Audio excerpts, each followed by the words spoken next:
July 4th, 2025. What should have been a celebration turned into a nightmare. Texas was hit by one of the worst flash floods in its history. Homes destroyed, families torn apart, and over 27 lives lost, including children at a summer camp. But was this just a natural disaster, or could it have been avoided? Central Texas, especially the hill country, faced an unimaginable wall of water after torrential rain overwhelmed the Guadalupe River. Within just 60 minutes, the river surged up to 29 feet. Roads disappeared. Cabins were swept away. Camp Mystic, a summer camp for girls, became ground zero for heartbreak, with dozens trapped, some still missing. So what triggered this sudden devastation? The culprit, the remnants of Tropical Storm Barry. As it moved inland, it dumped nearly 10 inches of rain in just a few hours over already saturated land. But here's the thing. This wasn't just weather. It was a warning of our climate reality. The tragedy raises a painful question. Could it have been avoided? In many ways, yes. Here's how. Early warning systems failed. Local radar missed the rapid rise in water levels. The river gauge at Hunt, TX, reached 29 feet in under an hour, but alerts came too late. Evacuation plans were weak or non-existent in campgrounds and rural homes. You wonder how this happened. You think people should have moved. They should have just gotten to higher ground. But what if I told you the water was already higher than most people? In some places, the flood rose above 10 feet. That's taller than the average adult and nearly double the height of a child, especially near the campgrounds where the land sat right beside the Guadalupe River.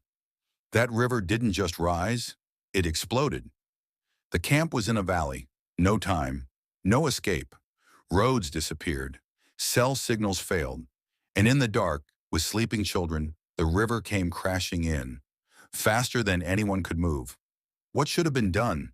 Investment in real-time flood prediction tech, a statewide emergency communication app, and stricter construction laws in floodplains.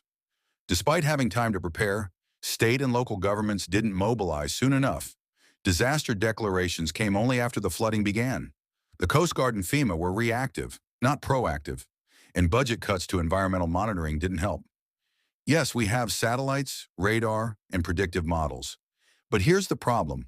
Our tech often reacts, not anticipates. Rainfall intensity is rising faster than our infrastructure's ability to cope. Data isn't always reaching those who need it, the people on the ground. We need AI-driven weather alerts, smart sensors across rivers, and public awareness training, especially in flood-prone zones. This flood wasn't just a tragedy, it was a message. Nature is speaking, and we're not listening. Rising sea temperatures, stronger storms, deforestation, faster runoff, overdevelopment, nowhere for the water to go. And all of it, driven by man's greed, profit over planet. We've built concrete jungles where forests used to breathe. We've poisoned rivers and paved over wetlands that once protected us. Let's be honest. This is America, the most developed nation on Earth.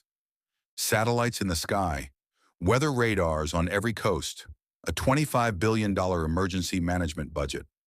So how did 27 people, including children, drown in a flood we saw coming?